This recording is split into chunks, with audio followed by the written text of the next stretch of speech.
Now I've got a fun one for you guys today. It's kind of a cute pattern, both in name and how it looks. It's called the Bumblepuppy. Now I don't know a lot of history on this thing, but we do know Theodore Gordon wrote about it as far back as the 1890s, so it's a pretty old pattern. And the only place I've seen it is in Mike Valla's classic streamer fly box. But I'm going to change it up just a little bit. It's almost July 4th, Independence Day here in the US. So I wanted to make this month's J-Stalkered Fly of the Month a patriotic one. And the Bumblepuppy is already a red and white streamer. I'm just going to change up the wing of a white goose slip for one of blue to make it a red, white, and blue fly. And I know a lot of you folks watching don't live in the US. Just know we get a little crazy about July 4th around here. I'm talking fireworks, cookouts, camping, picnics. In fact, I want to be camping in the Shenandoah Mountains in Virginia on the 4th next week, just for a few days. So I'm not sure if I'm going to get any fishing in, but I'll let you know if I do. So there it is in the vise, a Bumblepuppy, though not completely original. The original has a white goose slip for that wing. I'm making this one in blue. It's a patriotic fly. So this is a 3x long barbless streamer hook, and we'll use black thread. Go ahead and catch it in toward the back.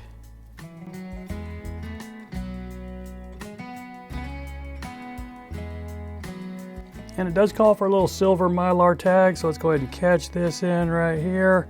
We'll do maybe 2 or 3 wraps going back and then bring it back up. Okay, 3 big open wraps right there give us some room to wrap this. So go ahead and take 2 or 3 down and then bring it back up.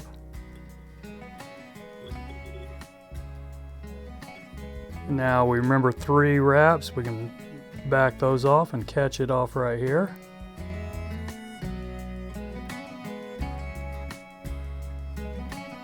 And it also calls for a little red floss in front of this Mylar. We'll do this as well. Same technique. Okay, about right there. So 3 big open wraps right here. And then just make a little segment about the same width as that Mylar.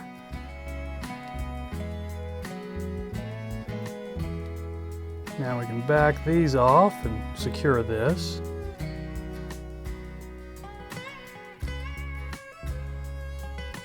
Now before we catch in the red butt, let's just tie in a little slip of red duck.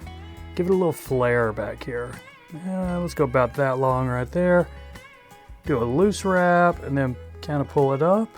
Just goal here is, try to keep it vertical in the plane of the hook. If you don't pull that off, I wouldn't worry too much about it. I think we're fine.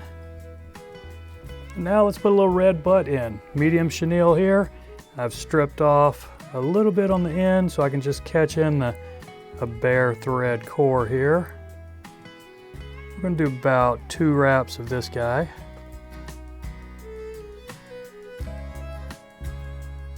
Okay, that's 1.5, that'll work.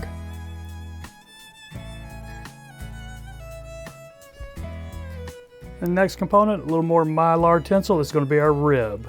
Catch this in before we do the white body.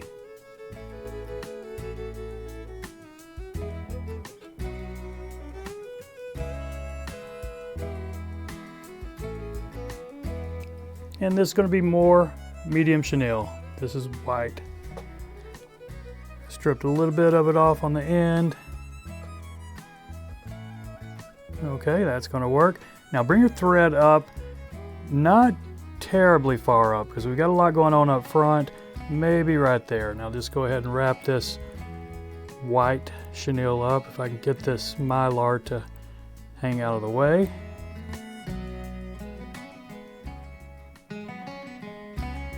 Okay, that's enough of that body right there. Come on, Mylar, get out of there.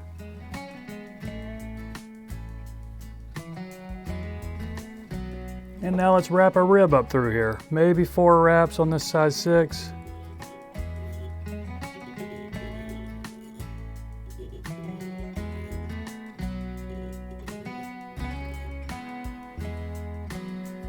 And the next component, just a small tuft of bucktail. Put it in your stacker. Say not much more than that right there.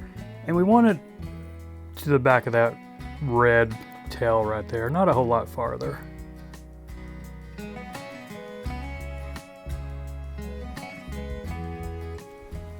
And here's where we're getting a little experimental. Blue goose slips for the wing. And I got two from a left and right feather. We can just kind of lay them out here, maybe back to the bend of the hook. I'm going to try to fold it over a little bit here, like a sort of like a tent. We'll do a loose wrap or two to check our position, see if they're going to be where we want them. That one might be just a little low,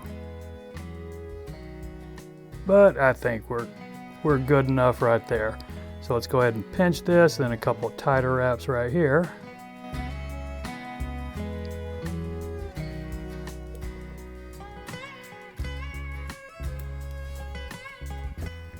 And take one mallard flank feather. We're going to wrap this up as a hackle. Not going to be a lot of hackle up here, but it'll give us some wisps of, I don't know, not really legs, it's a streamer. So who knows what we call them, just a little hackle, I guess. And we're going to end up using this whole feather. I'm going to catch it in from the thick side, and I'm going to leave that stem in while I wrap my thread up. That way I can minimize a little lump where we'd have a step down if we cut it off toward the back. And we'll be able to bury that little nub with our head. So wrapping this is about the only tricky part of the fly. Just kind of wrap it around, and I tried the last one using my hackle pliers, but there's just not enough feather really to use your hackle pliers. So I'm going to end up just putting this whole feather down, kind of using my fingers sort of as hackle pliers. And then when I get it enough wraps around it, I'll just catch it off with a couple of wraps and then push these back, the ones I have going forward, and now secure these. So see how I use that whole feather right there, and it should be secure enough. I've got enough wraps around all of it that it shouldn't be going anywhere. Now we can just whip finish it, see if we have any cleanup.